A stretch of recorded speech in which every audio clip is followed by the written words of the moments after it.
अनंतकोटि ब्रह्मांड नायक राजाधिराज योगिराज श्री सद्गुरु पंतराज महाराज की जय। श्री गुरुदेव दत्त। नमस्कार।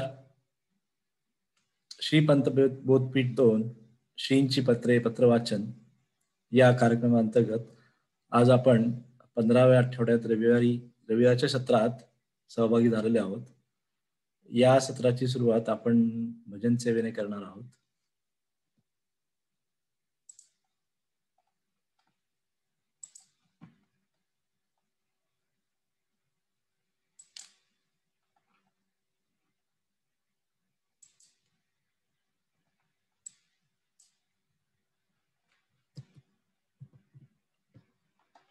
पद क्रमांक 177।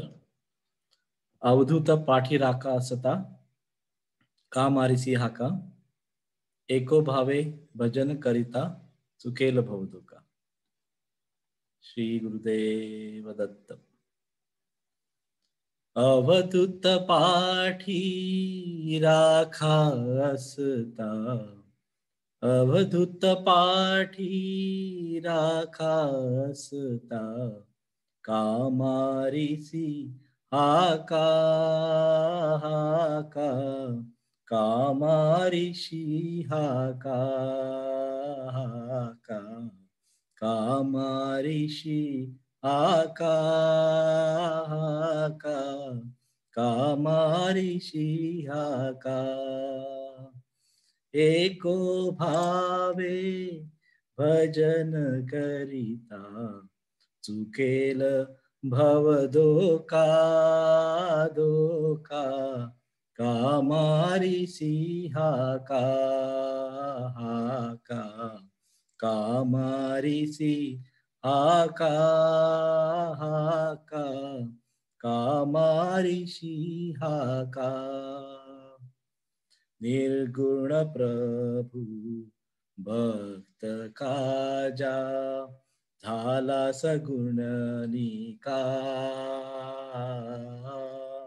निर्गुण प्रभु भक्त काजा, झाला सगुण निका।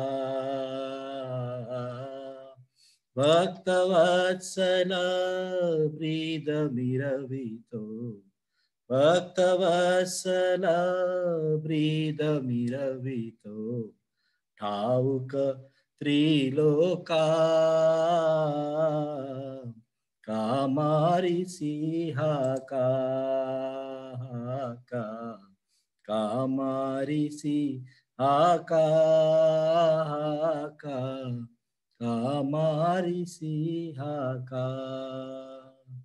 अवधूत पाठी राखा असता का मारिसी हाका हाका, का मारिसी हाका। हरिहर ब्रह्म वंदिति स्तविति नित्य अकलंका।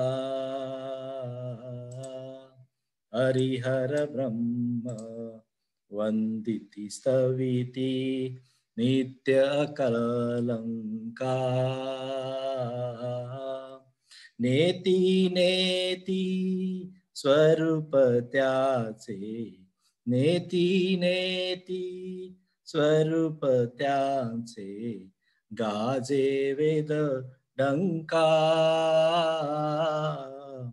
का मारिसी हाका हाका, का मारिसी हाका हाका, का मारिसी हाका।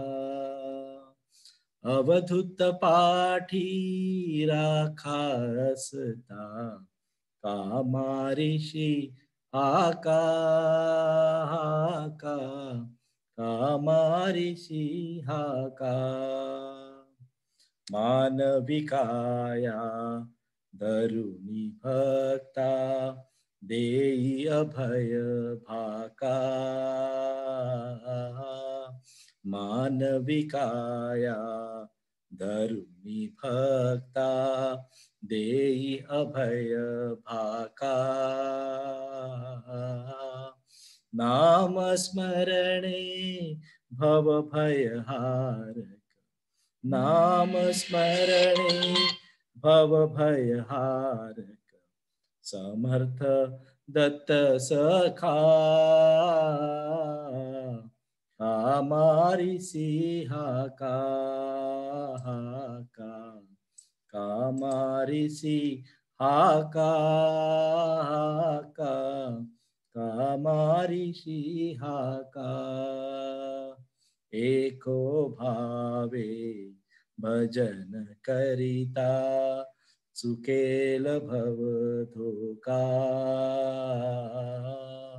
एको भावे भजन करिता चुकेल भव धोका कामारी सिहा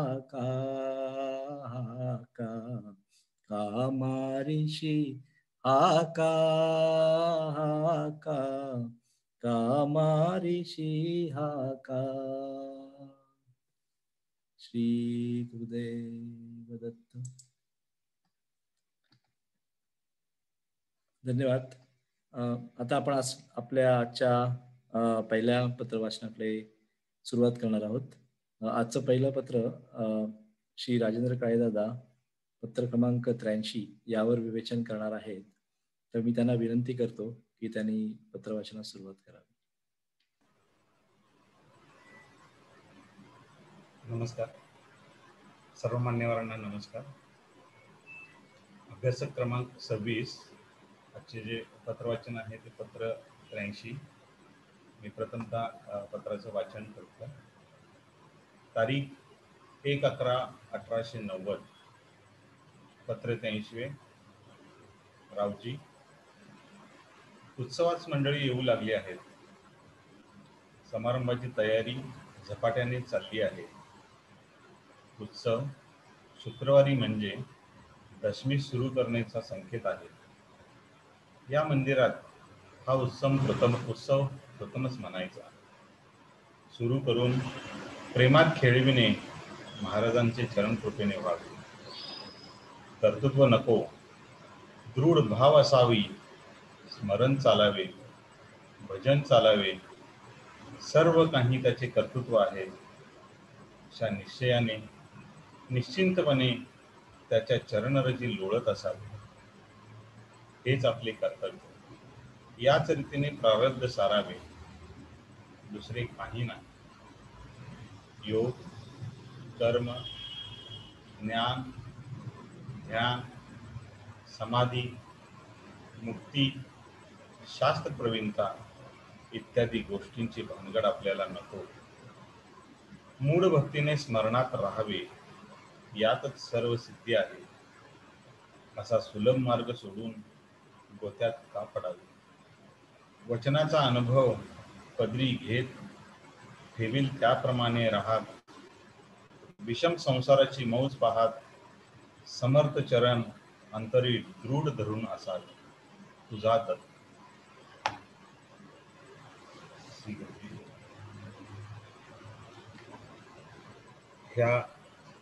हे जे 83 नंबरचे पत्र आहे हे रावजी यांना लिहिलेले पत्र आहे. रावजी यांची थोडक्यात ओळख यापूर्वी भरपूर अभ्यासकांनी करून दिलेली आहे. मी माझ्या परीने करण्याचा प्रयत्न करतो. श्री पंत जेव्हा प्राथमिक शिक्षणाकरता दड्डी येथे आपल्या मामांकडे राहायचे तेव्हा रावजी हेही त्याच घरी राहत असत. वयाने श्री पंतांपेक्षा थोडं मोठं असणाऱ्या रावजींसोबत श्री पंतांची विशेष सलगी होती. दोघांचीही देवावर भक्ती असून सद्धर्मावर श्रद्धा होती. दोघेही इंग्रजी शिकण्याकरता एकदाच बेळगावी आले. रावजींनी नोकरी धरली व श्रीपंतांनी अभ्यासक्रम चालू ठेवला. श्रीपंतांचा अनुग्रह बालमुकुंदांच्याकडून झाला व पंतांच्या अनुमतीने रावजी यांनी बाबा खुर्जींचा अनुग्रह घेतला. दोघेही एकमेकांच्या सल्ल्याने वागत असत. बाबा खुर्ची हे समाधिस्थ झाल्यानंतर गुरु आदेशाप्रमाणे श्री पंतांना अवधूत संप्रदायाच्या प्रसारात ते मदत करू लागले. श्री पंतांच्या परवानगीने 1886 पासून रावजी यांनी कुरुंदवाडास वकिली सुरू केली. त्यानंतर त्यांच्याशी श्री पंतांचा पत्रव्यवहार सुरू झाला. श्री पंतांनी रावजींना जवळपास 63 पत्रे लिहिल्याचा उल्लेख आहे. पत्रास प्रारंभ करतो. उत्सवास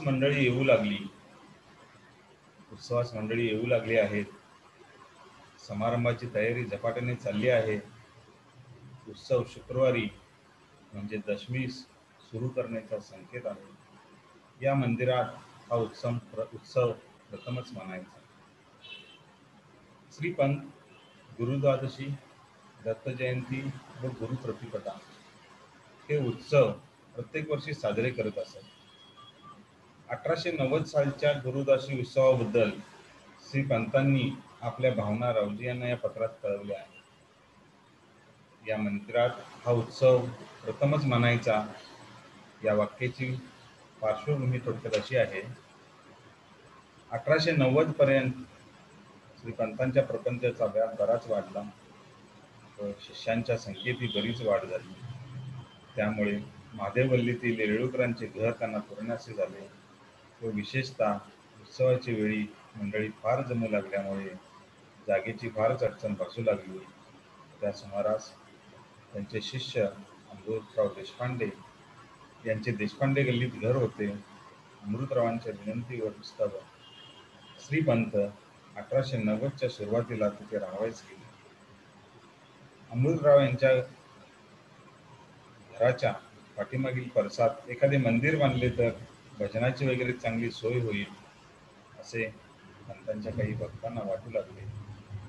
अण्णा कोळकर, अमृतराव व काही उत्साही मंडळींनी त्या ठिकाणी सुंदर मंदिर बांधून त्याला दत्त मंदिर हे नाव देण्यात आले. हे दत्त मंदिर तयार झाल्यापासून गुरुदाशी, दत्त जयंती व गुरुप्रतिपदा हे उत्सव याच मंदिरात मोठ्या थाटाने होऊ लागले.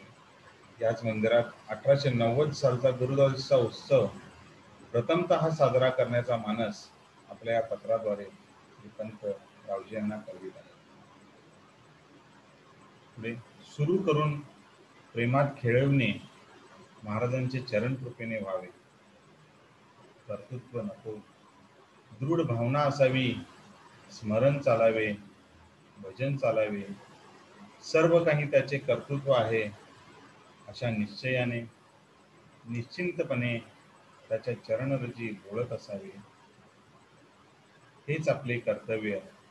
याच रीतीने प्रारब्ध सारावे, दुसरे काही नाही. या ठिकाणी पंतांना स्फुरलेल्या एका पदाचा उल्लेख करावा वाटतो. पद क्रमांक 288. तुझे चरण रजी मी लोळे, प्रत्येगात्मा देही तुझी, मन वाणीसी न कळे. तव स्वरूप सिंधू माझी, विश्व तरंग खेळे. सगुण निर्गुण अभेद पूर्ण, दत्त स्वरूपी मिळे. तुझे चरण रजी मी लोळे. सगुण प्रेमाचे व अभेद भक्तीचे महत्व त्यांनी या पदात उल्लेख केले आहे. भक्तालापमध्ये उल्लेख केल्याप्रमाणे तुझे चरण मजला सापडताच द्वैत स्थिती, काळ शंका, पुनर्भवाची चिंता ही देशोधडीस गेली. तुझे पायी पूर्ण विश्वास बसला. तुझा अभिन्न दास होऊन उरलो. सर्व काही इच्छा पूर्ण झाली. चरण रजोहम हा सिद्धांत अचल झाला. तुझे भजनी अनुपम गोडी लागली. या ठिकाणी एका शब्दाचा सिद्धांत आपल्यासमोर उभा केलेला आहे, तो म्हणजे चरण रजोहम. या प्रत्येक ठिकाणी आपण सिद्धांत पंतांच्या पत्रातून सिद्धांत आपल्याला बघितलेले आहेत. या ठिकाणी चरण रजोहम हा एका शब्दाचा सिद्धांत तुम्ही आपल्या समोर आहे. उभा केलेला आहे. योग, कर्म, ज्ञान, ध्यान, समाधी, मुक्ती, शास्त्र प्रवीणता इत्यादी गोष्टींची भानगड आपल्याला नको. हे पंतांनी एका 39 नंबर पदामध्ये सुद्धा उल्लेख त्याचा तसा केलेला आहे. योग मुद्रा तप नेनो भाव एकची खरा, नाही तत्व विचारणा पैसा ज्ञानाचा तोरा. कर्म उपासना काही नेनो साधन भारा, दत्ताचे पायी आम्ही वस्ती केली अखंड, घरी येली गोडी नामी शांती सेवू उदांड.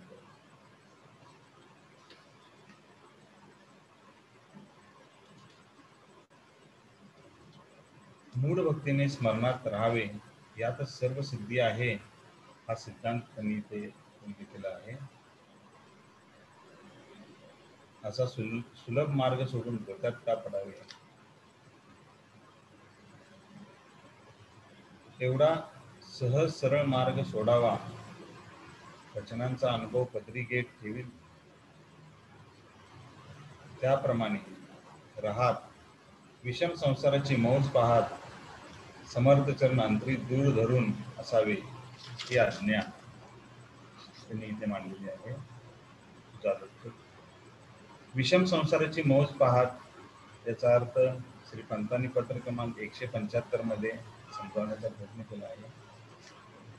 सुज्ञ पुरुषाने जगाच्या एकंदर रहाटीकडे पूर्ण लक्षपूर्वक पाहून रंकापासून रावापर्यंत सर्वत्रांची स्थिती बंद पीडितच असून आपण काही या सार्वत्रिक नियमास अपवाद नाही असे जाणून मनाची समता राखली पाहिजे. हा प्रपंच अतिशय दुर्गम घोटाळ्यांचा बंद आहे. याचा उलगडा महान महान तत्ववेत्यासही न झाल्यामुळे निरुपाय होऊन मुकाट्याने प्राप्त स्थितीतच समाधान पावले. पंतांच्या 66 पदातील भावाप्रमाणे संसार परमार्थ दोन्ही श्री गुरुदत्त चालवी पाही या उक्तीप्रमाणे आपण निश्चिंत होऊया. श्री गुरुदेव दत्त. धन्यवाद राजेंद्र दादा, खूप छान पत्राचं विवेचन केलं. आता मी आबांना बाळासाहेब कसाळेंना विनंती करतो की त्यांनी या पत्रावर मार्गदर्शन करावं.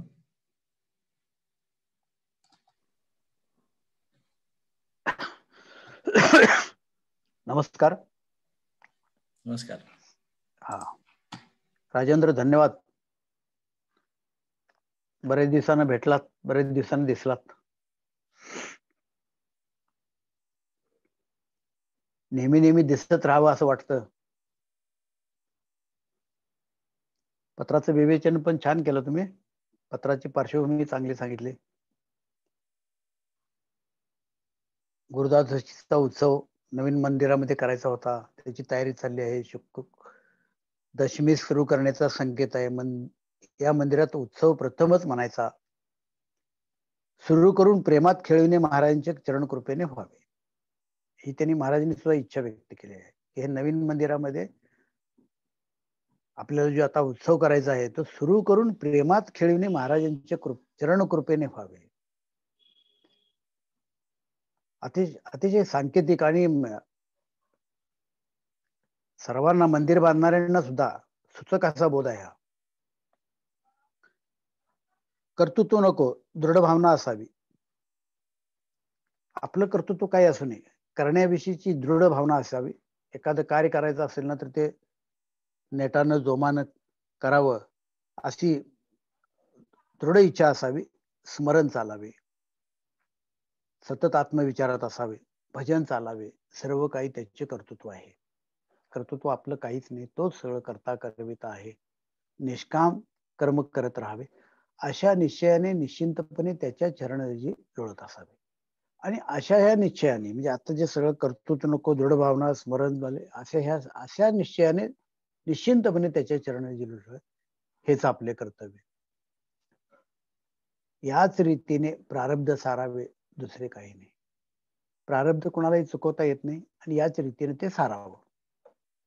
तुझे चरण रजे लोळे याचा उल्लेख केला, खूप छान. त्याचबरोबर योग, कर्म, ज्ञान, ध्यान, समाधी, मुक्ती, शास्त्र प्रवीणता इत्यादी गोष्टीची भानगड आपल्याला नको. पद क्रमांक 39 सादर केलं, तुम्ही चांगलं सांगितलं. योग मुद्रा, ज्ञान नको वगैरे वगैरे. पुढे म्हणतात की मूढ भक्तीने स्मरणात राहावे, यातच सर्व सिद्धी आहे. असा सुलभ मार्ग सोडून गोत्यात का पडावे. वचनाचा अनुभव पदरी घेत ठेवील त्याप्रमाणे राहत विषम संसाराची मौज पाहत समर्थ चरण अंतरी दृढ धरून असावे. तर महाराजांना मूढभक्ती जास्त आवडायची. मूढभक्ती ही खरी प्रेम, मूढभक्तीला खरं प्रेमच पाहिजे. खरे प्रेम विचारापासून येतं. तर मूड कसा असतो आणि त्याची भक्ती कशी, याचं पराग 72 मध्ये महाराजांनी असं सांगितलंय. भक्ती ज्ञानाची माऊली, मन, अंतकरण, विचार, विवेक नसता भक्ती खरी होईल. पण केव्हा, तर मूढ भक्तीस दांडग्या निश्चयाचा आधार असल्यावेळी. हा अचळ मेरुवत निश्चयाच्या पिठिकेवर असता मूढ भक्ती फळते. सर्व माझा देव आहे, मी पाहिन ते देव आहे, हा दगड सुद्धा देव आहे, हा निश्चय तारतो व सफळ होतो. येथेच ज्ञानास व मूढ अनन्य भक्तास एक स्थान येत आहे. म्हणजे ज्ञानाला पण जी स्थानता येते तीच मूढाला पण या वेळेला येते. व त्याची एकवाक्यता आहे. ज्ञानी विवेकाने अन्वय व्यतिरेकाने सर्व देवास पाहतो. मूढ अनन्य भक्त काही न कल्पिताच निश्चयास घट्ट धरून सर्व विठोबा किंवा दुसरा कोणता आपल्या आवडीचा देव पाहतो. ज्ञानी कल्पना उपजलेल्या सारून कल्पनालयाने देव पाहतो. मूढ अनन्य भक्त कल्पनामुळे उठूच देत नाही, म्हणून त्याला दूर सारण्याचा खटाटोप लागत नाही. त्याचा जो एक निश्चय झाला तो कायम होऊन असतो. कोणत्याही साधनाने, कोणत्याही मार्गाने आपली निश्चिंती, शांती, समाधानी करायची आहे. निश्चिंती व शांती तेथे सद्गुरु देव वास करतो.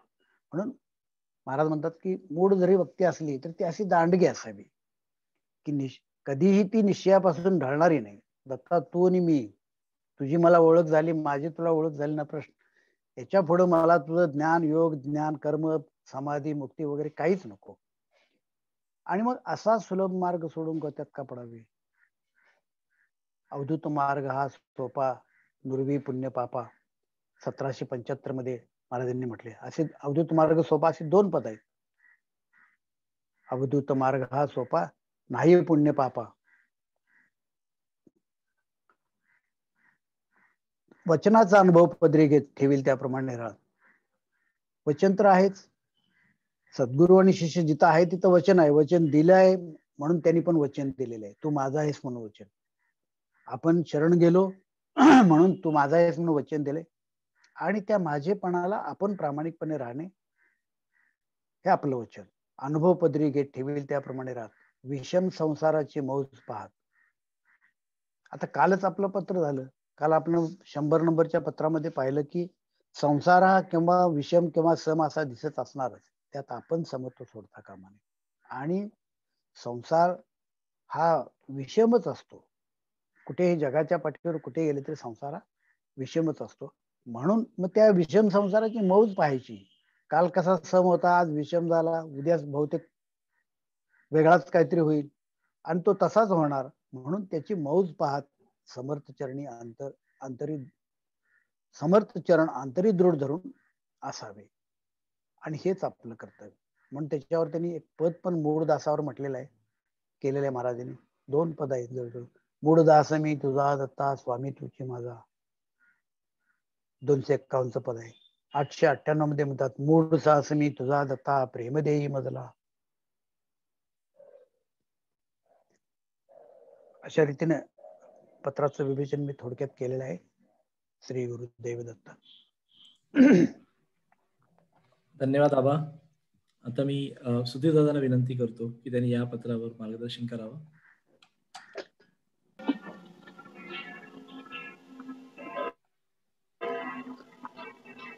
श्री गुरुदेव वदत आवाज येतोय रे? येतोय. हो येते. सगळ्यांना नमस्कार. राजेंद्र फार छान सांगितलं. पत्राची पार्श्वभूमी चांगली सांगितली. पहिला जो परिच्छेद आहे पत्रांचा त्याच्यामध्ये प्रेमाचा उल्हास म्हणजे उत्सव हा भाव संत महाराज सांगतात आपल्याला. आणि उत्सवाची तयारी कशी काय कोण कोण मंडळी येऊन राहिली आहेत वगैरे भाग रावजींना त्यांनी कळवलेला आहे. पहिलाच हा उत्सव त्या मंदिरामध्ये होतोय असंही त्याच्यामध्ये रावजींना सांगितलेलं आहे. उत्सव सुरू करून प्रेमानं खेळवणं महाराजांच्या चरणकृपेनं व्हावं. त्यामध्ये आपलं कर्तव्य बिलकुल कुठेही नाही हे पंत महाराज अधोरेखित आणि तोच भाग पुढच्या परिच्छेदामध्ये येतो. पुढच्या परिच्छेदामध्ये दोन गोष्टी आहेत. एक म्हणजे कर्तृत्व नको हे पहिलं वाक्य आणि त्याच्या पुढचं जे वाक्य आहे ते आपलं कर्तव्य काय. कर्तृत्व म्हणजे कर्तेपणा, मी करतो असा भाव म्हणजे कर्तृत्व आणि कर्तव्य म्हणजे मात्र मी काय केलं पाहिजे ते. कर्तेपणा नसून मी जे करायला हवं अशा काही गोष्टी आहेत ते म्हणजे आपलं कर्तव्य. अशा ह्या दोन महत्वाच्या गोष्टी या परिच्छेदामध्ये येतात. कर्तृत्व नको तर काय हवं तर लगेच उत्तर दिलं की दृढ भावना असावी. जैसा भाव तैसा देव, जैसी भक्ती तैसी मुक्ती, जैसा भक्त तैसा करावं काय तर स्मरण चालावं, भजन चालावं, भजन चालावं. सर्व काही त्याचं कर्तृत्व आहे. सद्गुरूच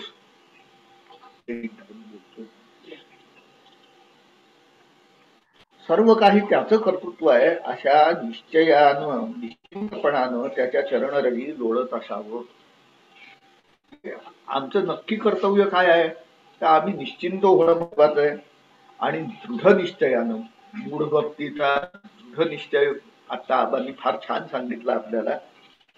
तो तसा निश्चय आपल्या ठिकाणी बाळगला पाहिजे आपण की सद्गुरू माझा माता आहे, सद्गुरू माझा पिता आहे, माझा पिता आहे, माझी माता आहे, बंधू आहे, आहे माझं हित पाहणारा माझा सद्गुरू सगळ्या रूपांनी माझं तो हित पाहतो आहे, सगळीकडे तोच मला सांभाळतो आहे. हा दृढ निश्चय अंतरी असला की तो अनन्य भाव आपल्या ठिकाणी स्थिर की मग चिंता नाही उरत, निश्चिंती आपोआप येते. आणि मग याच रीतीनं प्रारब्ध सारावं. इथे अवधूत चरणी जोडू नित्य सद्गुरु भजनी खेळू, भजनानंदी शेष प्रारब्ध सारुने, भजनानंदी शेष प्रारब्ध सारुने दत्त स्वरूपी मिळू, अवधूत चरणी लोडू, नित्य सद्गुरु भजनी खेळू. या पदाची आठवण होते. आनंदात शेष प्रारब्ध सहज सारायचं. शेष प्रारब्ध म्हणायचं कारण असं की सद्गुरूची कृपा झाल्यानंतर मला जर कर्तव्यच उरत नाही तर माझ्या या देहाची कशी चालणार आहे. तर देहाच्या प्रारब्धाप्रमाणे चालणार आहे. ते उरलेलं जे प्रारब्ध आहे देहात म्हणजे जसं दोरी जळल्यावरती तिचा पीठ जसा असेल त्याप्रमाणे ती राख पसरलेली दिसते. तसं जे शेष प्रारब्ध राहतं त्या प्रारब्धाच्या सुख दुःखांची बाधा आपल्याला होत नाही. अशा तऱ्हेनं ते प्रारब्ध सारायचंय भजनानंदामध्ये. तेव्हा होतं तर सद्गुरू आणि मी एकच आहे नव्हे आणि ह्या एकपणाचा जेव्हा आनंद तो भजनानंद होतो. म्हणून अवधूत चरणी लोळू या पदामध्ये सुद्धा ब्रह्माकार वृत्ती अखंड राखुनी, अभिमान व्यभिचार समूळ टाळू नित्य सद्गुरु भजने खेळू. ह्या म्हणजे ह्या प्रकार गद्य रूपांतर इतका हा चपखल असं अवधूत चरणी लोळू नित्य सद्गुरु भजनी खेळू या पदामध्ये याचा भाव सापडतो. त्याच्या पुढच्या परिच्छेदामध्ये योग नको, कर्म नको, ज्ञान नको, ध्यान नको, समाधी नको आणि मुक्ती आणि शास्त्र प्रवीणता शब्द नाही बरं का. मुक्तीशास्त्र प्रवीणता असा एक शब्द वाचायला हवा. तिथं मध्ये स्पेस पडलेली आहे ती चुकून पडलेली आहे. मुक्तीशास्त्राची मधली प्रवीणता का नको ती आम्हाला? तर नित्य हे जग वर्तते. अवधूताच्या संप्रदायामध्ये मुक्ती तुम्हाला दिलेलीच आहे. ती हवी म्हणणार शास्त्र जे आहे त्याच्यामध्ये प्रावीण्य कशाला हवं? काही जरूर नाही. मग योग कर्म ज्ञान ध्यान समाधी ह्या गोष्टी का नको? तर जाणो गुरुचे पाय आम्ही जाणो दत्ताचे पाय. योग न जाणो मुद्रा नेणो नेणो अन्य उपाय. ज्या हेतूसाठी म्हणून ह्या सगळ्या गोष्टी केल्या जातात ते ते सद्गुरूचे पाय जर मिळालेले आहेत तर आम्ही ह्या गोष्टींमध्ये आमचा वेळ का घालवू? आबांनी छान सांगितलं की गुरुचरण रजोहम. राजेंद्रनं सुद्धा सांगितलं की गुरुचरण रजोहम ही एका शब्दातला सिद्धांत सांगितला पंतांनी. वास्तविक ते दोन शब्द गुरुचरण रजहा आणि अहम. संधीमुळं तो एक शब्द झाला गुरुचरण रजोहम. भाव असा की गुरुचे पाय मला मिळालेले आहेत, गुरुच्या पायांचा मला आश्रय मिळालेला आहे आणि आता माझा मी नाही गेला तरी मला चालेल कारण मला खेळायला मिळतंय त्या गुरुचरणांशी. सद्गुरु बाळपद सांडूनी मुक्तीवरू हाय हाय आम्ही जाणो गुरुचे पाय. आणि राजेंद्रनं त्याच्याही आधीचं पद जे आहे 39व त्याचाही छान केला. दत्ताचे पायी आम्ही वस्ती केली अखंड. आम्ही दत्ताच्या चरणाशी कायमच आहोत. दत्ताचे चरण आमच्या शिरावरती कायम आहे. आणि म्हणून आम्हाला योग नको, कर्म नको, ज्ञान नको, ध्यान नको, समाधी नको, मुक्तीशास्त्र प्रवीणता नको. ह्या गोष्टी भानगड आपल्याला नको. पण त्यांनी भानगड शब्द वापरलाय कारण याच्यामध्ये क्लिष्टता फार आहे या सगळ्या गोष्टींमध्ये. आणि मूढभक्ती आबांनी फार छान सांगितली. हा सुलभ मार्ग सोडून गोच्यात का पडावे? अनन्य भावाचा भुकेला. असा हा अनन्य भाव एकदा साधला की मार्ग सोपा. नुरवी पुण्य पापा, नुरवी जन्म मरण खेपा असा. आणि शेवटचं जे वाक्य आहे ते म्हणजे आपला 10वा नियम आहे वचनांचा अनुभव. सावधगिरीने समर्थ वचनांचा अनुभव घडी घडी पदरी घेत शांत चित्ताने समर्थ चरणी भजनानंदात सहजानंदात रमत असावे. तस म्हटलं इथं वचनाचा अनुभव पदरी घेत ठेवील त्याप्रमाणे राहत. ठेवील त्याप्रमाणे राहत म्हणजे चित्तामध्ये विकार उद्भवू न देता शांत चित्ताने संसाराची मौज पाहत सहज आनंदात समर्थ चरणांतरी दृढ धरून असावे. आपण सहजानंदात भजनानंदात राहणं ह्याला पंत महाराजांच्या दृष्टीनं फार महत्व आहे आणि तसं आपण राहूया. श्री गुरुदेव दत्त. राजेंद्र आणि आबा दोघांचंही खूप अभिनंदन आणि धन्यवाद. श्री गुरुदेव दत्त. धन्यवाद सुधीर दादा. आता मी अप्पासाहेब दड्डीकरांना विनंती करतो की त्यांनी या पत्रावर मार्गदर्शन करावं.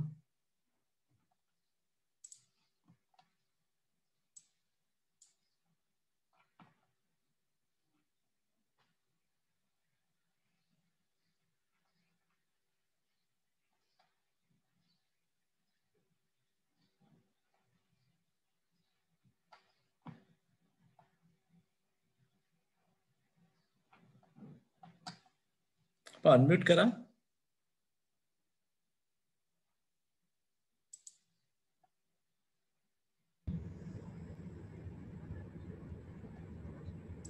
हा, नमस्कार. नमस्कार. राजेंद्र ऐकलं नाही, पण बाळासाहेब आणखीन सुधीरच्या वर्णनावरून राजेंद्रने काय सांगितलं याचा अंदाज आला. आणि हा बोध आपण ऐकतच आलोय, नेहमीच ऐकत आलोय, भाऊसाहेबांकडनं ऐकत आलोय, सगळीकडे ऐकत आलोय, पंतांच्या पदात ऐकत आलोय. योग न जाणो मुद्रा नेणो, नेणो अन्य उपाय, आम्ही जाणो गुरुचे पाय. योग मुद्रा तप नेणो, भाव एकची खरा, नाही तत्व विचारणा कैता ज्ञानाचा तोरा. पण या सगळ्याच्या मध्ये बेसिक त्याच्यामध्ये कॉमन फॅक्टर काय आहे की आपण त्याच्यामध्ये त्या सद्गुरुचरणी दत्ताचे पायी आम्ही वस्ती केली पाहिजे.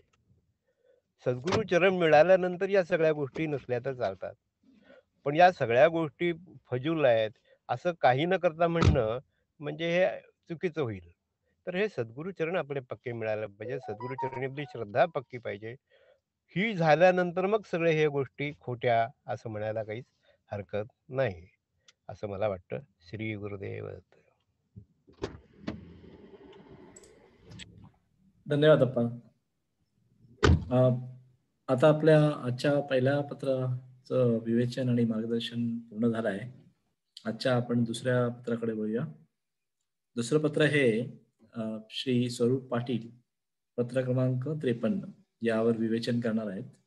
तर त्यांना मी विनंती करतो की त्यांनी या पत्रवाचनास सुरुवात करावी.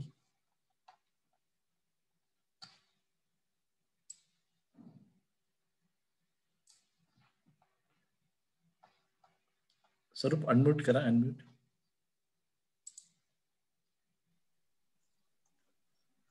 श्री गुरुदेव दत्त. श्री दत्त. पत्र क्रमांक 53, तारीख 13/12/1888. यशवंत हरी. यशवंत हरी हे विष्णू हरी जे पंतांना हे अकोलचे गृहस्थ असून एक पंतांकडे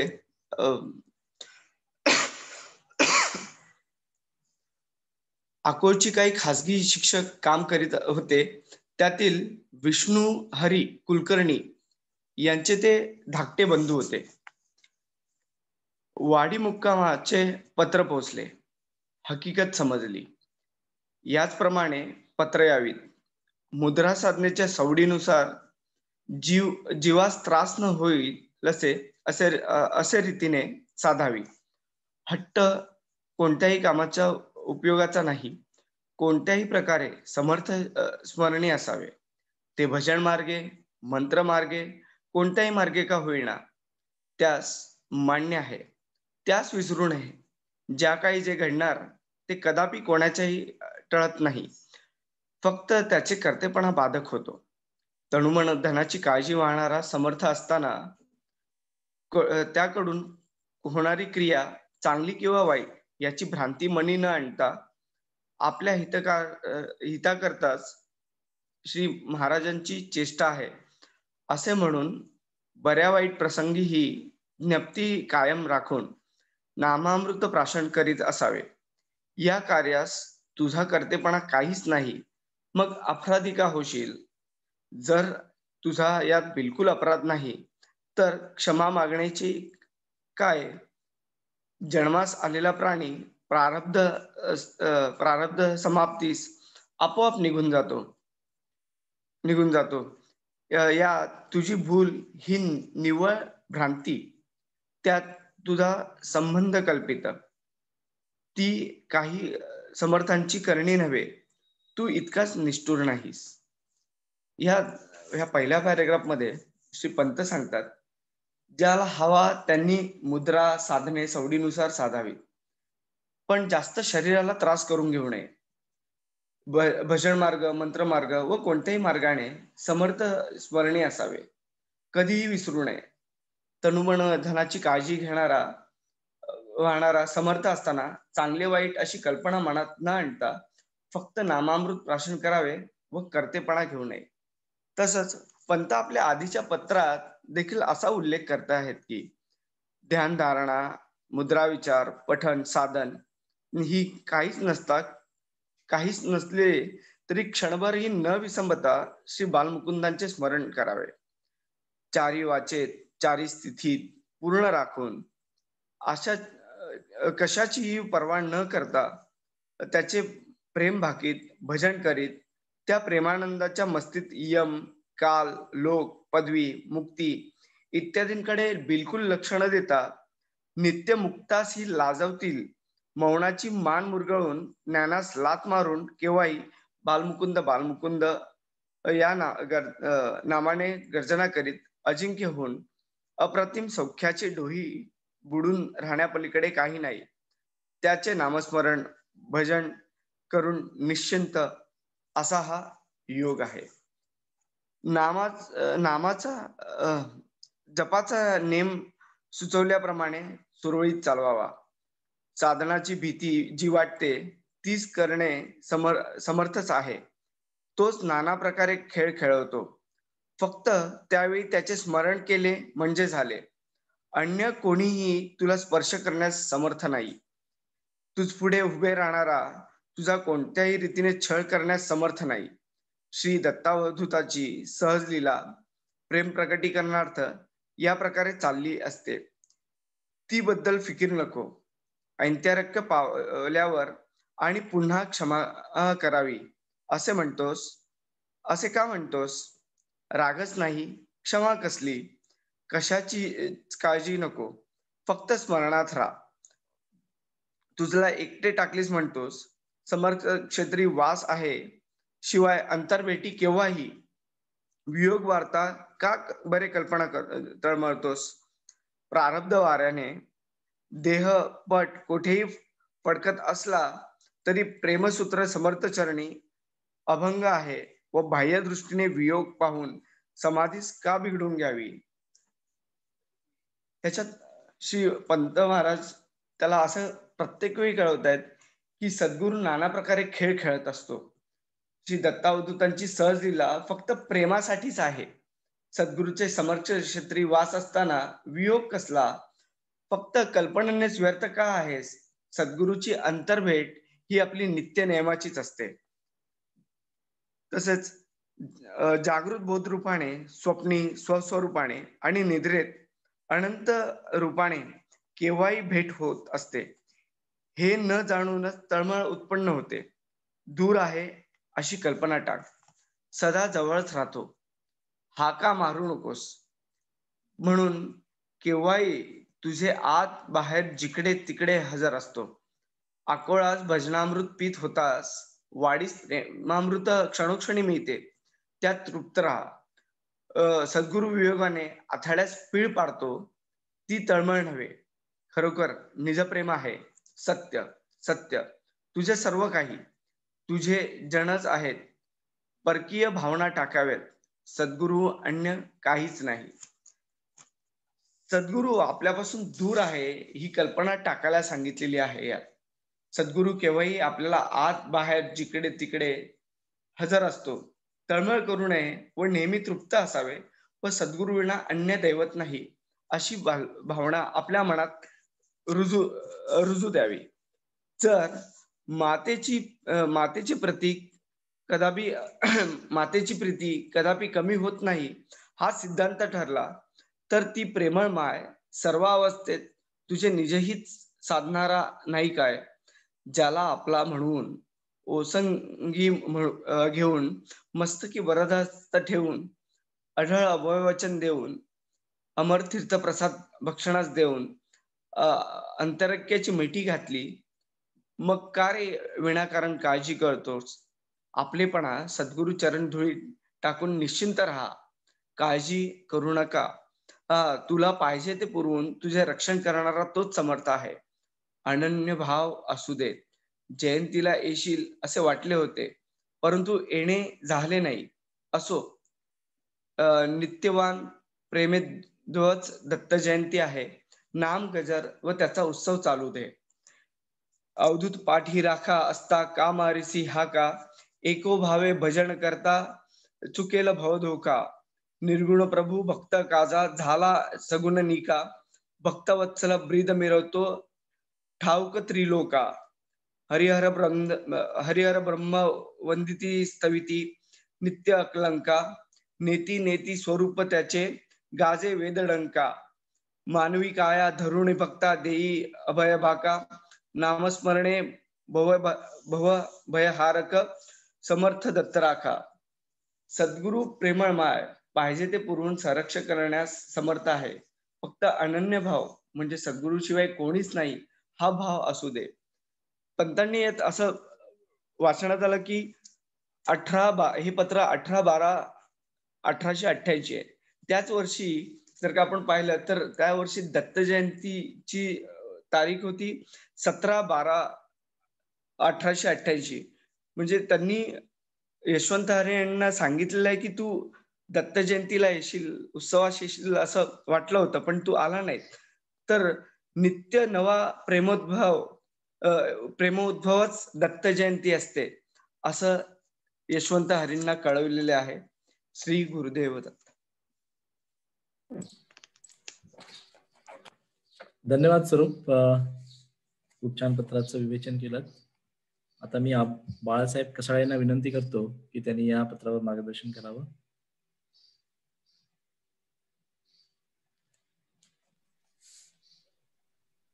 श्री गुरुदेव दत्त. दत्त.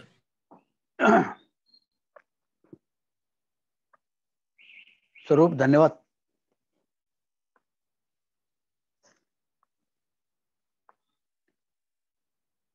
यशवंत हरी कुलकर्णीला लिहिलेलं पत्र. वाडी मुक्कामाचे पत्र पोचले हकीकत समेत, त्याचप्रमाणे सर्व पत्रे आहेत. मुद्रा साधनेची सवडीनुसार जीवास त्रास न होईल असे साधन.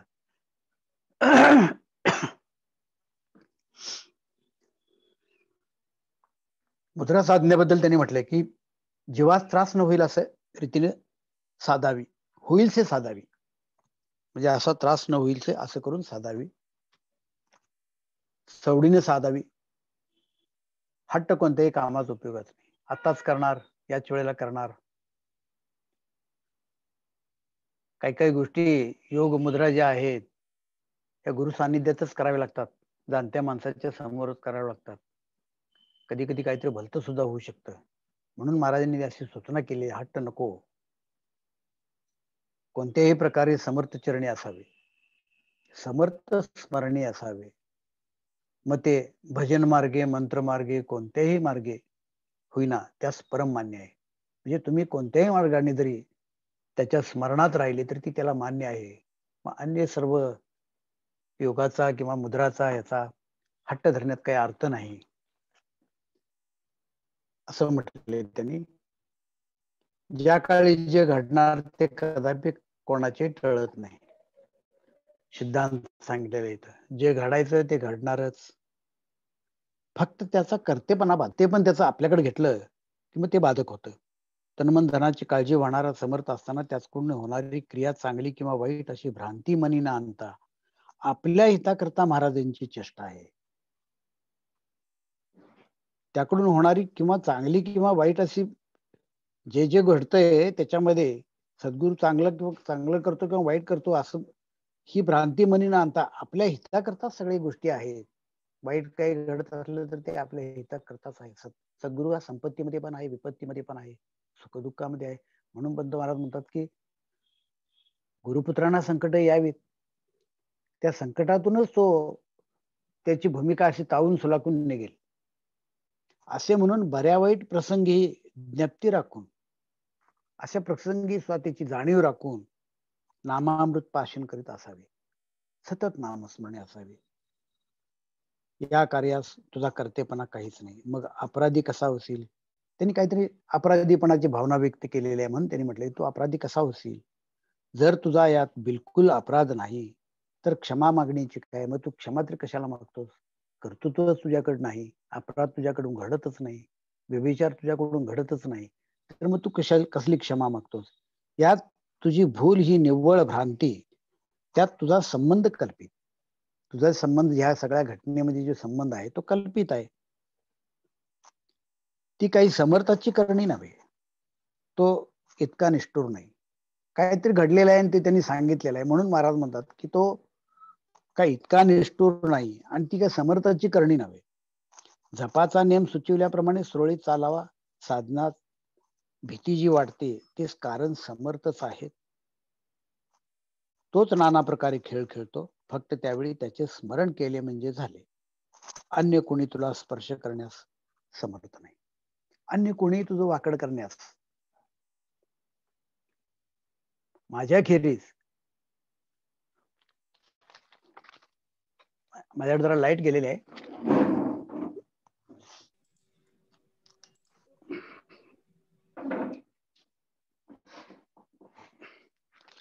लाईट गेली होती. अन्य कोणी तुला स्पर्श करण्यास समर्थ नाही. तुझं पुढे उभे राहणारा तुझा कोणत्याही रीतीने छळ करण्यास समर्थ नाही. लेखांक 79 मध्ये महाराज कसे म्हणतात बघा, स्फुटलेखांक 79 मध्ये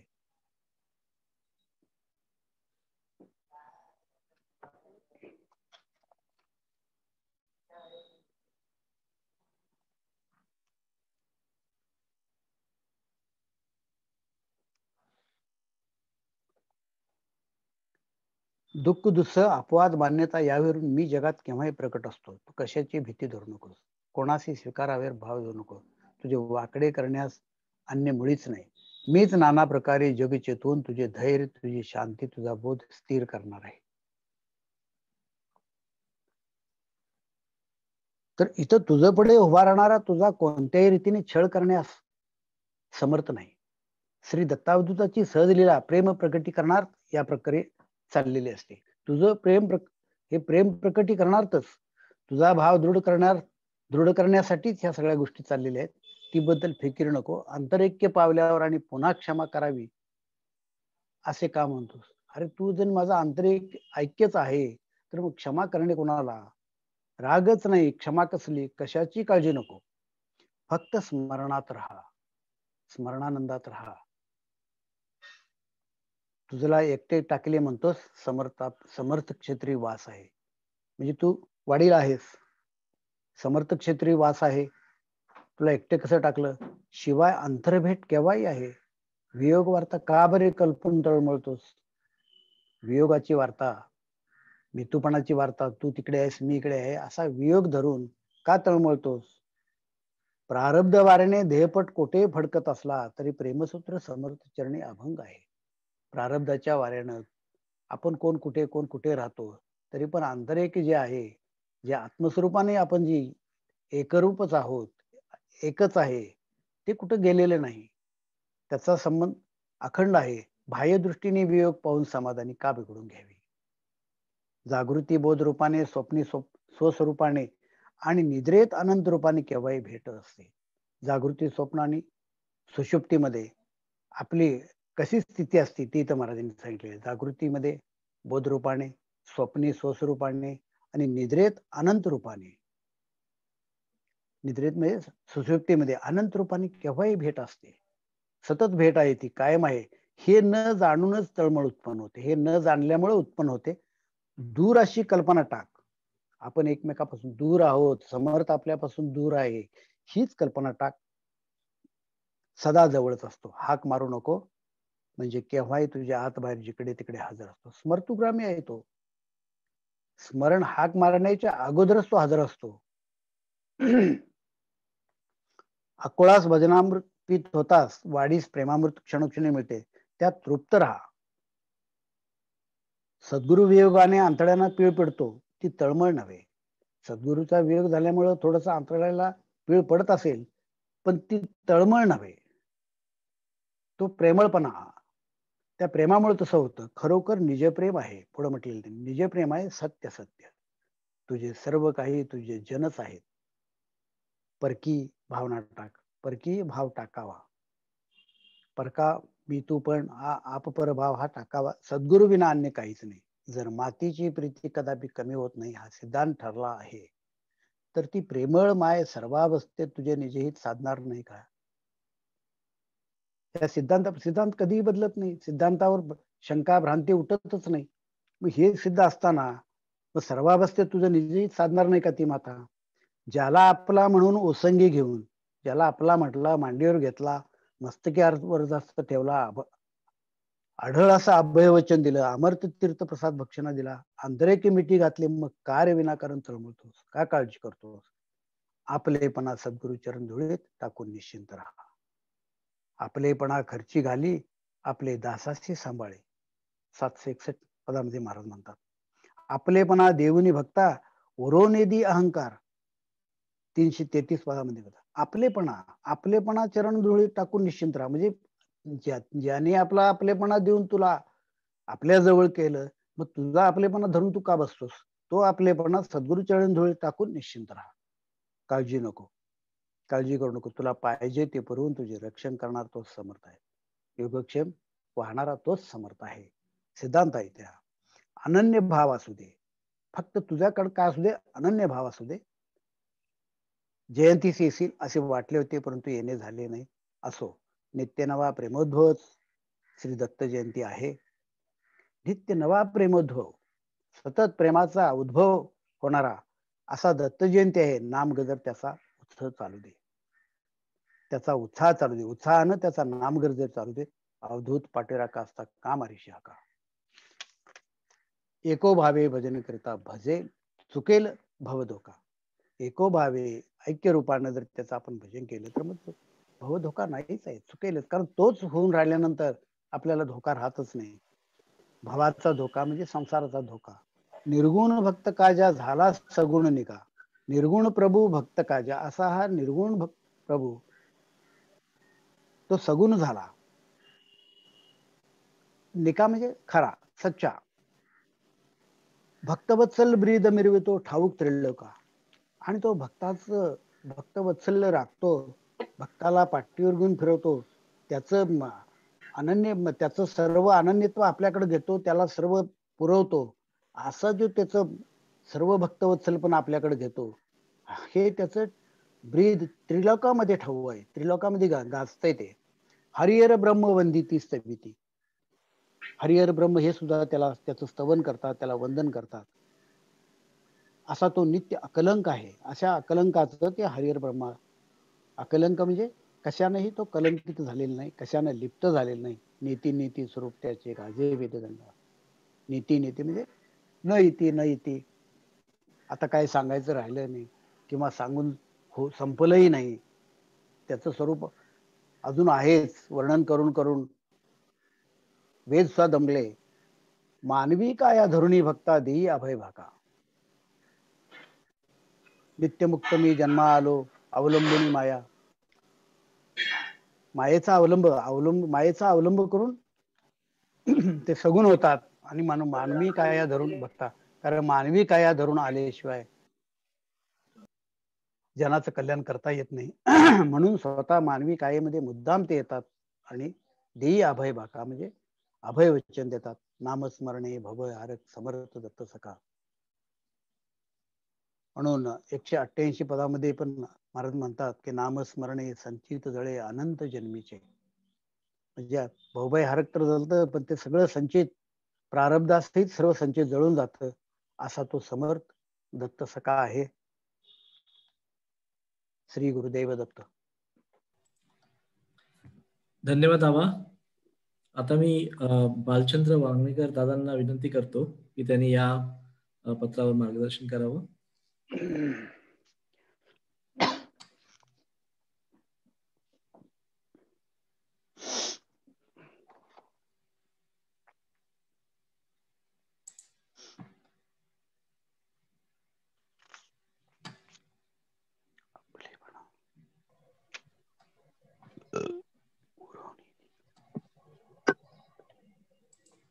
खूप छान. विश्वाला आवाज येतोय? हो, येतोय. खर तर आजच्या पहिल्या पत्रावर बोलण्याची इच्छा होती. 83 क्रमांकाचं पत्र यावर राजेंद्रने खूप छान पद्धतीनं मांडलं. थोडा भाग ऐकता आला, पण ज्या भागावर बोलायचं होतं त्या भागावर सुधीर भाऊच खूप छान बोलले. आणि त्या पत्राच्या मागोमाग ह्या पत्राचा भाव बघितला तर त्या पत्रातले 2च शब्द घेतो ज्या संबंधी सुधीर भाऊ बोललेले आहेत. त्यातला पहिला शब्द कर्तृत्व आणि दुसरा शब्द कर्तव्य. आपल्या अंगी कुठल्याही प्रकारचं कर्तृत्व असू नये. कर्तृत्व या शब्दाबरोबरच मीपणा जिवंत होतो आणि मीपणाच राहतो. तर तो अजिबात असू नये हा त्याच्यातला आग्रह आहे. मग पण त्याचबरोबर कर्तव्य तर केलंच पाहिजे याची जाणीव पंत करून देतात. म्हणजे काय, मग कर्तव्य मी जर का करायचं असेल तर आपण त्याचा घेतलेला अर्थ अशा प्रकारे असतो की म्हणजे माझा देह राहिला पाहिजे. मग देह राहिला, जिथे देह आला तिथे मीपणा आला. ह्या दोनही गोष्टी अगदी उत्तम रीतीनं कशा नाकाराव्यात हे सांगणारं हे पत्र आहे असं मला वाटतं. कर्तव्य तर राहिलंच पाहिजे. तर मग ते कसं असावं, तर ह्या पत्रात सांगताना पंत असं म्हणतायत, उगाच हाका मारू नको. दोन्ही पत्रांचा काय एकूणच पंतांच्या पत्रांवरचा अभ्यास करायचं ठरवलं तर ही बोली भाषेतली पत्र आहेत. 83 क्रमांकाच्या पत्रात पंत असं म्हणतात, भानगड करू नये. भानगड हा बोली भाषेतला शब्द आहे. हा आपल्या लिखित स्वरूपात फारसा येत नाही. नसत्या उसावरी नकोत असंही पंत एके ठिकाणी म्हणतात. ते इतकं आपल्याला सलगीनं आपण समोर बसून एखाद्याला सांगावं अशा प्रकारे सांगितलेला हा बोध आहे.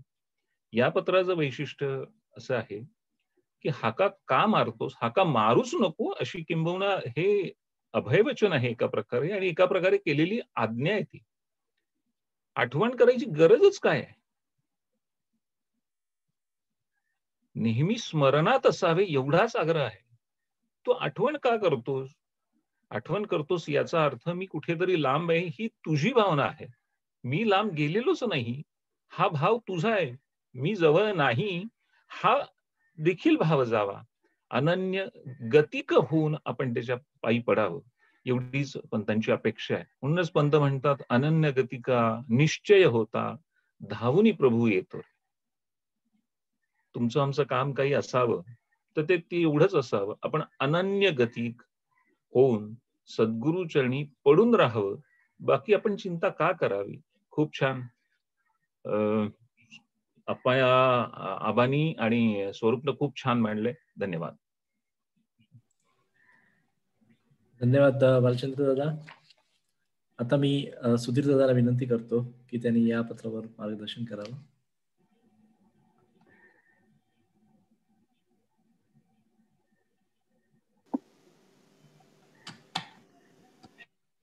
श्री देवदत्त.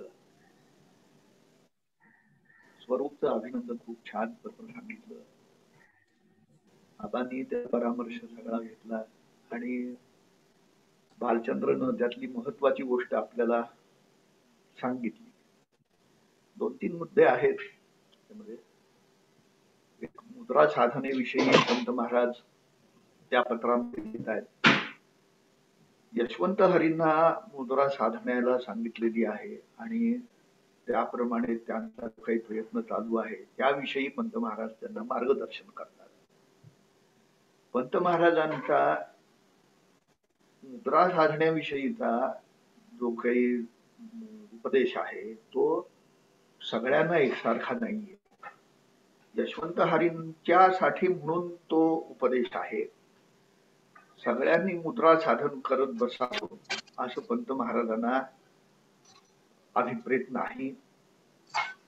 आणि ते बाळासाहेबांनी व्यवस्थित सांगितलं आपल्याला की गुरु आज्ञेखेरीज, गुरु सान्निध्याखेरीज अशा तऱ्हेचं साधन करू नये, असू नये. त्याच्यानंतर पुढं पंत महाराज सांगतात की सगळ्या गोष्टी ठरल्याप्रमाणे होतात.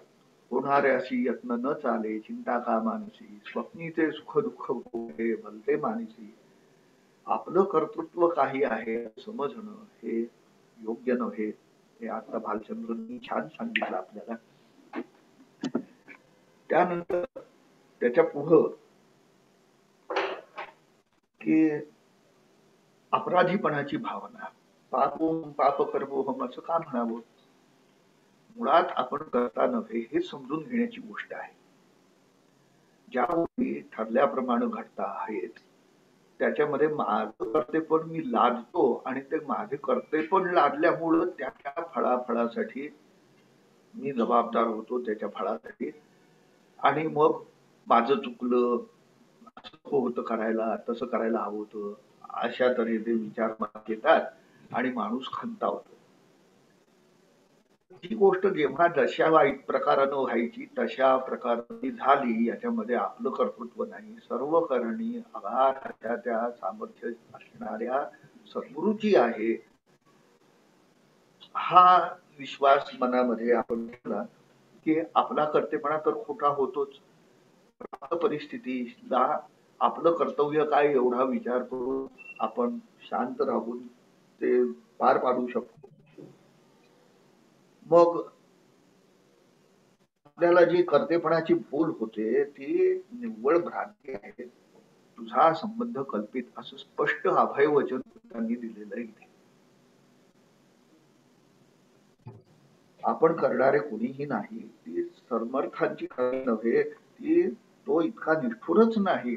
आपल्याला येणारे जे काही भीतीदायक प्रसंग आहेत, कोणी माझं वाईट करतंय का वगैरे वगैरे अशा ज्या शंका आहेत, अशा तऱ्हेनं समर्थ कधीही काही करीत नाही असं म्हणून समर्थ प्रेमळ आहे, तो निष्ठुर नाही, हा भाव जागा केलेला आहे महाराजांनी. हा, तो भयक्रियाशन होऊन नाना प्रकारचे खेळ खेळतो, तो स्वतःच भीती दाखवणारं कारण बनतो, तो स्वतःच भीती नाहीशी पण करतो. त्याचं स्मरण महत्वाचं आहे आणि ते कोणत्याही प्रकारानं चालू दे, मंत्रानं चालू दे, आणखीन कोणत्या भजनाच्या रूपानं चालू दे, आणखीन कोणत्या रूपानं चालू दे, स्मरण मात्र कायम अपेक्षित आहे. आणि ते स्मरण असल्यानंतर आपलं वाईट करायला कोणीही शक्त नाही. समर्थाची या सेवका वक्रपा आहे असा सर्व असा कोणीच समर्थाच्या सेवकाकडे वक्रदृष्टीनं कोणीच पाहू शकत नाही. हे अभय वचन इथं पंत महाराज पुन्हा देत आहेत. मग अंतरावरती पुन्हा क्षमा करावी असं का म्हणतोस? रागच नाही, क्षमा कशी? इथे सद्गुरूच्या ठिकाणी राग विकार नाहीत आणि तुझ्या ठिकाणी काहीही चुकीची भावना नाही. अपराधीपणा तुझ्या ठिकाणी, अपराधीपणाचं कर्तृत्व तुझ्या ठिकाणी नाही. सर्व काही यदृच्छेनं जसं चालायचं तसं चाललेलं आहे. या भूमिकेवरती त्यांनी त्याला आणलेलं यशवंताला.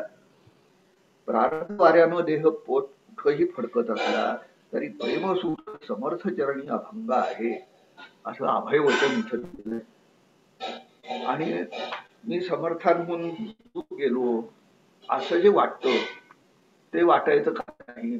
त्याचं कारणही पंत महाराज सांगतात की अकोलात होता, तुला आनंद मिळत होता, वाडीला आहेस तिथं प्रेमामृत मिळत आहे आणि आंतरिक भक्तीनं मी तुझ्यामध्ये आहेच हे अभय पूर्ण दिलेलं आहे की तू कोणत्याही सद्गुरूच्या पासून दूर झालेलं नाही, त्याचा तुझा कधीही नाही. अखंड योग असता सहज अशी तू गुरु शिष्याची गाठ एकदा पडलेली आहे.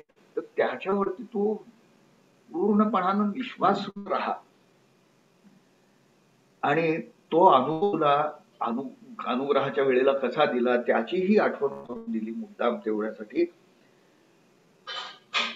नित्य नवा प्रेमोद्भवच श्री दत्त जयंती आहे. श्री दत्त जयंतीच्या उत्सवाविषयी नित्य नवा प्रेमोद्भव, सद्गुरु विषयीचं प्रेम अंतःकरणात उद्भवणं म्हणजेच दत्त जयंती असं पंत महाराज इथं सांगतात. आणि अवधूत पाठी राखा असतात सकाळी विश्वनाथनं छान म्हटलेलं पद हे पुढे या पत्राच्या खाली दिलेलं आहे.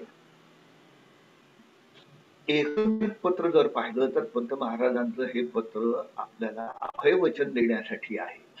आणि सद्गुरु सर्व व्यापक आहे, तो सर्वदा प्रेमळच आहे, तो सर्वदा आमचं कर्तृत्व नाहीस करणारा, आमच्या ठिकाणचा भेदभाव नाहीसा करणारा असा आहे. असा आमचा निश्चय बनवण्यासाठी जो अनन्य भाव आहे, हा अनन्य भावाची देणगी तो आम्हाला देण्यासाठी म्हणून पंत महाराजांनी हे पत्र लिहिलेलं आहे असं लक्षात घेऊया आणि अनन्य भावानं त्या अवधूत स्मरण करून आनंदात राहूया. श्री गुरुदेव दत्त. धन्यवाद. धन्यवाद सुधीर दादा.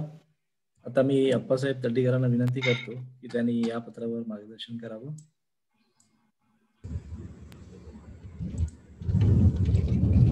नमस्कार. नमस्कार.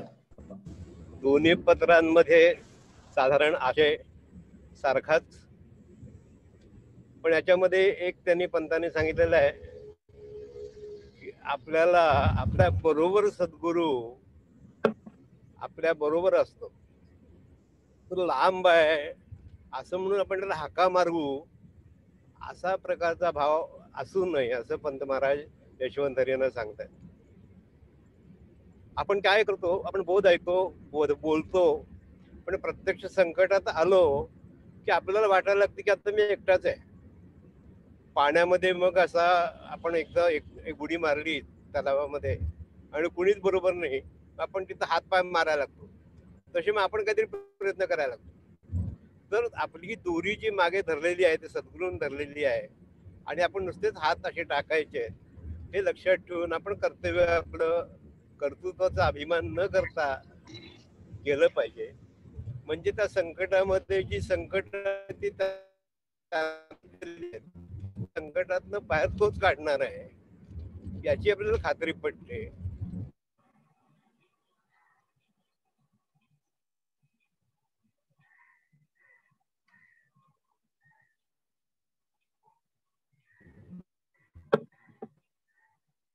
जसं म्हणलेलं आहे, मुक्ती नरकी देई आनंद भक्ती.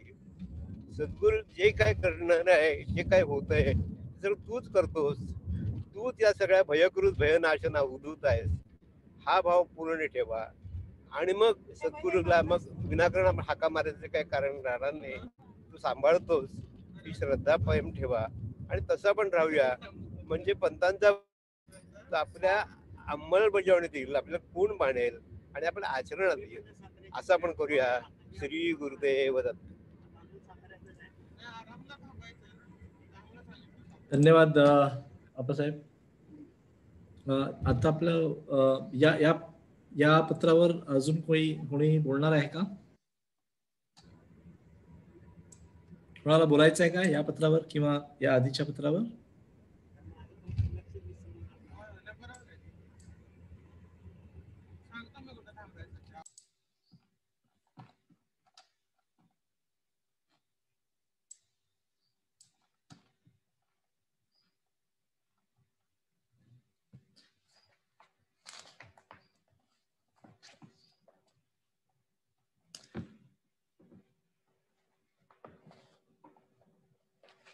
सुधीर दादा,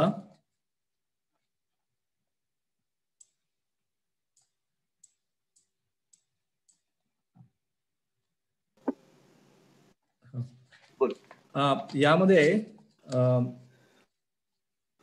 एक थोडं मला प्रश्न होता की जन्मास आलेला प्राणी प्रारब्ध समाप्तीस आपोआप निघून जातो, यात तुझी भूल ही निव्वळ भ्रांती, त्यात तुझा संबंध कल्पित,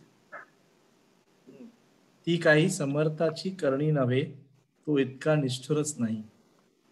यावर थोडस मार्गदर्शन केलं तर बरोबर. आपण याचे भाग करून जाऊया. जन्मास आलेला प्राणी प्रारब्ध संप्राप्तीस आपोआप जातो. जो आला तो जाणार हे निश्चित आहे आणि प्रारब्ध म्हणजे तो केव्हा जायचा आणि कसा जायचा हे पूर्वीच्या आरंभलेल्या कर्मांच्या फळावरती अवलंबून आहे. त्याप्रमाणे ते घडतं.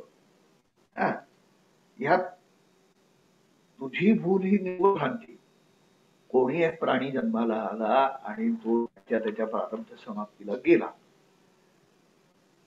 ह्याच्याविषयी मी जबाबदार आहे किंवा माझ्यामुळं असं झालं असं नको होतं व्हायला वगैरे, अशी जी काही आपला संबंध जोडण्याची आपली वृत्ती आहे त्याविषयी हे म्हटलेलं आहे की त्याच्यामध्ये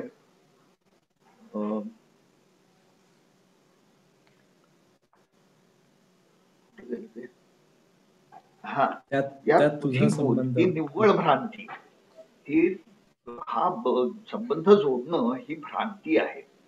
भ्रांती म्हणजे काय की जे जसं नाही ते तसं आहे असं वाटणं, जे तसं नाही ते तसं आहे असं अनुभवणं म्हणजे भ्रांती. मग ह्याला मी जबाबदार आहे असं म्हणणं ही भ्रांती आहे, हा भ्रम आहे. कारण ज्याचं त्याचं प्रारब्ध ज्याच्या त्याच्यापाशी आहे, तो प्राणी आपापल्या प्रारब्धानुसार फळभोग भोगतो. एखाद्याला वाईट काहीतरी झालं किंवा एखाद्याला त्याचा देहपात झाला तर त्याच्यासाठी मी जबाबदार आहे काय? मी माझ्याकडून जे प्रयत्न करायचे ते केले, हा, त्याचा परिणाम जर मला अपेक्षित झाला नाही तर त्यासाठी माझी जबाबदारी ठरते काय? त्यात तुझा संबंध जो आहे तू मानतो आहेस तो कल्पिलेला आहे, कल्पित आहे. आपल्याला वाटतं की माझ्या करण्यामुळे ह्या सगळ्या गोष्टी होतात. घरातल्या मुख्य माणसाला वाटतं, त्या माणसाला की माझ्यामुळं घर चालतं. तसंच घरातल्या काम करणाऱ्या पतिव्रतेला वाटतं की माझ्यामुळे यांचा संसार चाललाय. कुणामुळं काय चाललंय? होणाऱ्याची यत्न न चाले, जे जसं व्हायचं जसं ते तसंच घडत राहतं. आणि ह्याला प्रत्येकाला अनुभवाला येणारे जे सुख दुःख आहे इत्यादी ज्या गोष्टी आहेत ह्या कशा घडणार आहेत तर त्याच्या प्रारब्धाच्या फळाप्रमाणे घडणार आहेत. एकच घटना अनेकांना अनुभवायला मिळते, पण अनेकांचा जो अनुभव आहे त्या घटनेविषयीचा हा भिन्न भिन्न असतो. कोणी त्याला त्या घटनेला चांगलं म्हणतं, कोणी म्हणतं बरी म्हणतं, कोणी म्हणतं वाईट झालं म्हणतं. एकच घटना, पण त्या घटनेचा अनुभव घेणारे अनेक जण असले तर त्या अनेक जणांना त्या एका घटनेचा जो परिपाक आहे, जो अनुभव आलेला आहे, त्यातनं अनुभवाला येणाऱ्या ज्या भावभावना आहेत त्या वेगवेगळ्या येताना दिसतात. त्यातला उत्कटपणा वेगवेगळा असतो. कधी कधी एकच भावना सगळी अनेक ठिकाणी अनुभवाला जर आली तर त्यातला उत्कटपणा जो आहे तो कमी जास्त प्रमाणात आढळतो. ते का होतं तर जीवांच्या पिंडामध्ये असलेला फरक वेगवेगळ्यापणाचा आणि प्रारब्धाचा, ती काही समर्थाची करणी नव्हे. म्हणजे ज्या गोष्टी जशा घडायच्या त्या तशा घडतात ह्याच्यामध्ये स्वाभाविकपणा आहे. आपी आप जग विलसे प्रेमास्तव, म्हणजे तिथं समर्थाची कर्तृत्व बाळगून नाहीये. ती समर्थाची करणी नव्हे म्हणण्याचा भाव असा आहे की समर्थाकडेही कर्तेपणा काही नाहीये. हे समजलं का? मला वाटतं समजलं. होय, पुन्हा ते कर्तव्य करायचं कर्तृत्व न घेता हे पुन्हा अधोरेखितच झालं त्या सेंटेन्स मध्ये. धन्यवाद. गुरुदेव दत्त. अजून कोणाला काही आहेत का क्वेरीज?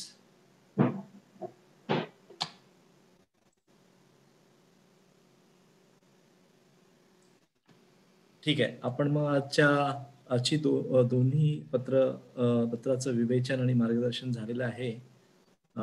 तर आपण आज आरतीने समाप्ती करूया. मी राजेंद्र दादांना विनंती करीन की त्यांनी आरतीस सुरुवात करावी आणि त्यानंतर ओम नमः शिवायचा आपण जप घेऊया. श्री गुरुदेव दत्त. प्रेमाची आरती गुरुसी, प्रेमाची आरती. प्रेमाची आरती गुरुश्री प्रेमाची आरती द्वैताद्वैत वाती जळली सहज स्वयं ज्योती गुरुश्री प्रेमाची आरती गुरुश्री प्रेमाची आरती प्रेमाची आरती गुरुश्री प्रेमाची आरती गुरु शिष्य निमले बोध सागरी स्वानुभव दीप्ती स्वानुभव दीप्ती गुरुश्री प्रेमाची आरती प्रेमाची आरती गुरुश्री प्रेमाची आरती आत्मस्वरूपी दत्त देखिला नाही भिन्न स्थिती नाही भिन्न स्थिती गुरुश्री प्रेमाची आरती प्रेमाची आरती गुरुश्री प्रेमाची आरती प्रेमाची आरती गुरुश्री प्रेमाची आरती श्री गुरुदेव ओम नमः शिवाय ओम नमः शिवाय ओम नमः शिवाय ओम नमः शिवाय ओम नमः शिवाय ओम नमः शिवाय ओम नमः शिवाय ओम नमः शिवाय ओम नमः शिवाय ओम नमः शिवाय ओम नमः शिवाय श्री गुरुदेव दत्त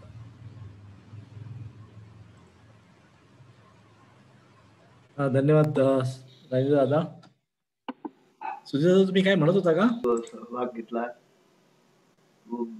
सकाळी सुरुवात पाठीराखा असून फार छान केलीस. म्हणून अवधूत पाठीराखा सदा का मारिसी हाका एको भावे भजन करिता सुकेल भवतोका आम्हाला निश्चिंत केलंस. त्यानंतर राजेंद्रनं आणि यानं स्वरूप त्या दोघांनी त्यांची पत्र छान सादर केली, संदर्भ घेऊन सादर केली. आबांनी त्याचं सगळ्या पत्रांचं विवरण उत्तम केलं. आप्पासाहेबांचं मार्गदर्शन तर केव्हाही मौलिकच असतं. पण आजचा विशेष म्हणजे भालचंद्र वांगणेकर यांनी सुद्धा त्यांचे विचार मांडले छान अगदी. आणि या प्रेमाच्या आरतीनं आपला कार्यक्रमात संपन्न झालेला आहे छान. श्री गुरुदेव दत्त. सगळ्यांचे आभार, सगळ्यांना धन्यवाद. आणि तुम्ही आठवण काढलीत, आत्यांची आठवण काढलीत. आत्या जॉईन करते. अरे वा वा वा. बघूया. जय दत्त. बघूया. जय दत्त. जय दत्त. आत्या अनम्यूट करा.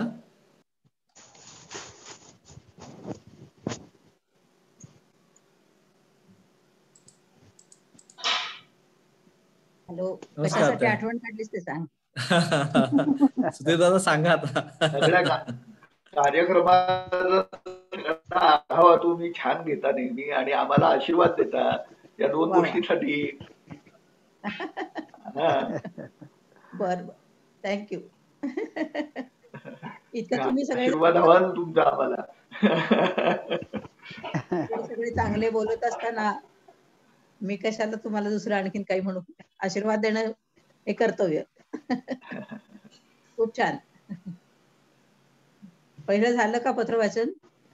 हो आज दोन्ही पत्र झालीत. पत्र क्रमांक 83 राजेंद्र काळेंनी आणि पत्र क्रमांक 53 स्वरूप पाटील यांनी. अच्छा झाली सगळी. बरोबर. ठीक आहे. आता पद घेताय. कुठलं घ्यायचंय पद? कुठलंही. सुधीर आहे म्हणजे कुठलंही पद. कालचं देऊळ झालं. आता आज विश्वनाथ तुची अससी कासया दया गया काशी. जरा वेगळ्या विचारात होतो. हा चालेल अवधूत चरणी लोळू चालेल काय? चालेल की चालेल चालेल. पण आजच्या पत्राचा त्याला संदर्भ आहे. बरोबर हा. चालेल चालेल.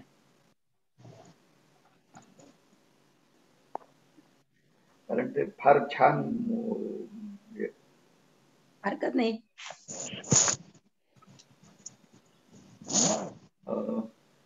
पद क्रमांक 233 आहे. अच्छा. 233. विनोले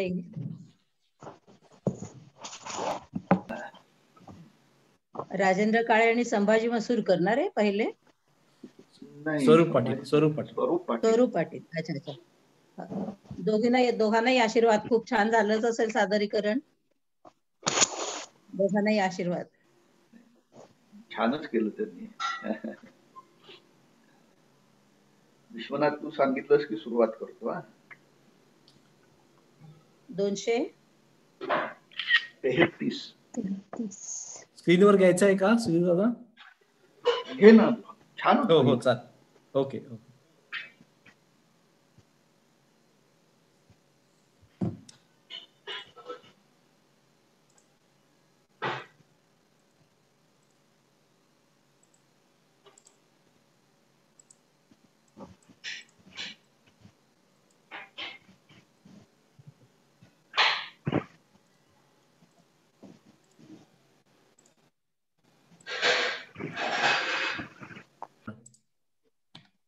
श्री गुरुदेव दत्त अवधूत चरणी लोळू,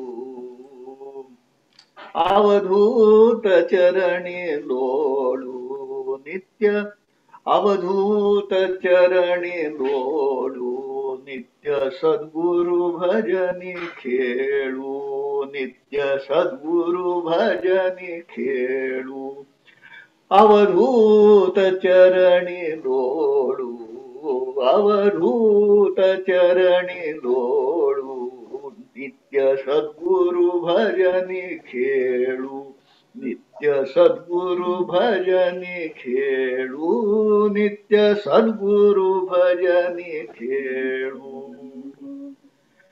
गुरु विना दैवत स्वप्नी नाठवू, गुरु विना दैवत स्वप्नी नाठवू, गुरु विना दैवत स्वप्नी नाठवू, व्यभिचार भक्ती टाळू, व्यभिचार भक्ती टाळू नित्य सद्गुरु भजनी खेळू, नित्य सद्गुरु भजनी खेळू, नित्य सद्गुरु भजनी खेळू, अवधूत चरणी लोळू, अवधूत चरणी लोळू नित्य सद्गुरु भजनी खेळू, नित्य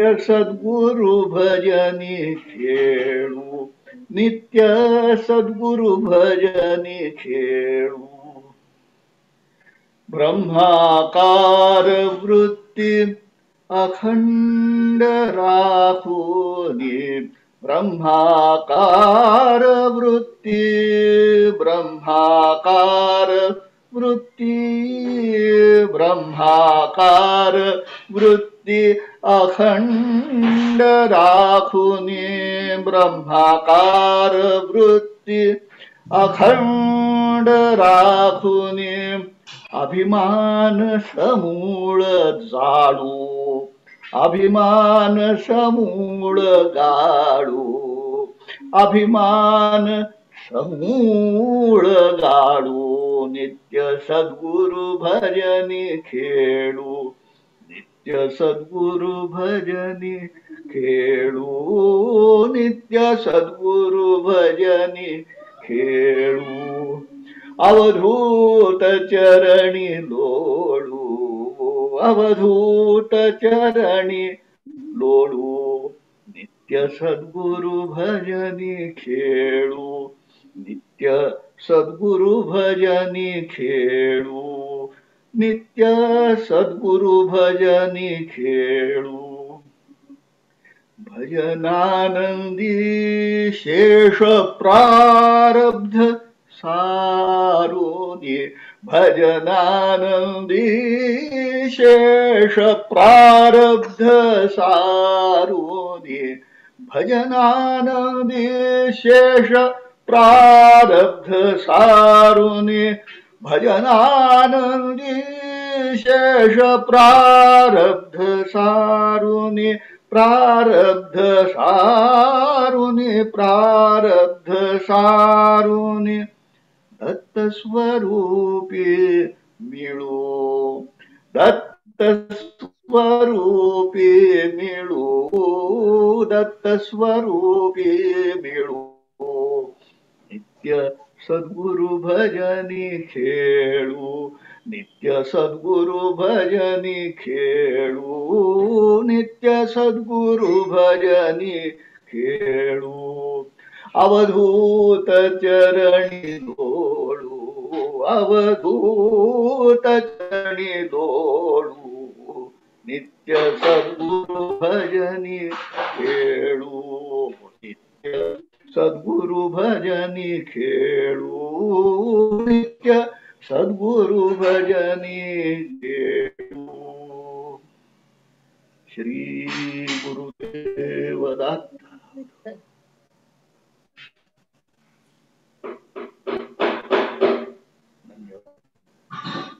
धन्यवाद सुधीर दादा. अर्थात ते आपण आता आजच्या पत्रवाचनाचा समारोप करूया. मला वाटलं याचा अर्थ सांगणार आहे. अर्थ आधी येऊन गेला की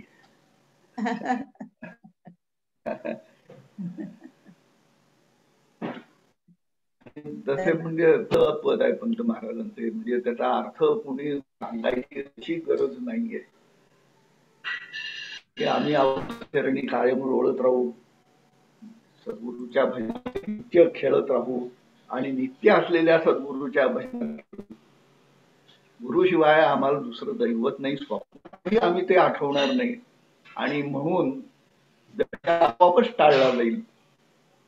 माझं दैवत सगळं काही आहे, आराध्य उपास्य आणखीन जे काही आहे, एकदा गुरुच्या पायी मी पडलो, मी गुरुचाच झालो, आता दुसरं जगामध्ये कोणी नाहीच आहे, त्यामुळं आपोआपच होण्याची शक्यता टळते. वृत्ती अखंड राखुनी सद्गुरु माता आहे, सद्गुरु आत्मा तुझा तुझी बोधमनीचा सोडू नको, सद्गुरुच माझा आत्मा, सद्गुरुच ब्रह्म परब्रह्म, सद्गुरुच सर्व काही आहे. ही अंतःकरणाची झाली की आपोआपच अभिमान जागा उरत नाही. अभिमानाचं मूळ तो जो आहे तो अभिमान गाळला जातो, तो इतका सूक्ष्म होऊन जातो की तो नाहीच होतो. भजनानंदी शेष प्रारब्ध सारुने, म्हणजे दग्ध पटवत उरलो महाराज म्हणतात तसं, म्हणजे कापड जळल्यानंतर केलेलं कापड आहे ते जळल्यानंतर ती घडी तशी, तसं मी देह नव्हे हे समजलं तरी देह जो गुलाल चक्र भ्रमण स्थित प्रमाण किंवा घट निर्माण केल्यानंतर माठ काढून घेतला कुंभारानं, चाक फिरवतो फिरवत, तर तो चाक काही थांबवत नाही, ते चाक आपत राहतं पुढं मिळालेल्या गतीनुसार आणि कधीतरी पुढं थांबतं. ते नंतर माठ काढून घेतल्यानंतर त्या फिरण्याला काही प्रयोजन उरत नाही. तसं इथनं पुढचं जे काही माझं देहाचं प्रारब्ध आहे हे त्याप्रमाणे माझं मी साडीन शेष प्रारब्ध जे आहे, ती जी पूर्वीची गती आहे ती थांबवून माझा देह पुढे चालू राहील. भजनानंदी शेष सारुनी, त्याच्यात सुखही नाही दुःखही नाही, दुःखाची उर्मी नाही, वाणीन आनंदा, अवधूताच्या चरणी राहिलेलो आहे आणि अशा तऱ्हेनं दत्त स्वरूपी सर्व काही आहे, पंत महाराजच सगळं काही करतात, करवितात, सगळं काही जे काही आहे, माझं तुझं जे काही आहे पंत महाराज आहेत. अशा भूमिकेवरती आपण राहून गुरु भजनी खेळू, अवधूत चरणी लोळू, त्या चरणावर राहू आणि तिथं तो चरणावर लोळत राहिलो म्हणजे आमचा आम्हीपणा हा सगळा गळून जातो. श्री गुरुदेवदत्त असं थोडक्यात धावता आढावा घेतलेला आहे. श्री गुरुदेव दत्त. या प्रत्येक चरणाचा संदर्भ कुठल्या पत्रामध्ये आलाय त्याचा एक सगळ्या अभ्यासीना तो एक प्रश्न दे. किती कुठल्या कुठल्या पत्रांमध्ये ह्याचा संदर्भ आलाय, कारण हे तिन्ही चरण आणि पहिलं चरण हे अनेक पत्रांमध्ये आहे. कुठल्या पत्रांमध्ये आलाय त्या अभ्यासाने करावं, सादर करावं पुढच्या. अगदी अगदी हो सगळ्यांना की हा पदाचा अर्थ भावार्थ कोणत्या पत्रामध्ये तुम्हाला सापडतो हे. आणि आतापर्यंत वाचलेली आणि अभ्यासलेली पत्र आहेत त्या बऱ्याच पत्रांमध्ये आहे. रतन बांदेगिरी आणि वृंदा आहेत का रे? रतनताई जॉईन केलायत. ताई तुम्ही अनम्यूट करा. हो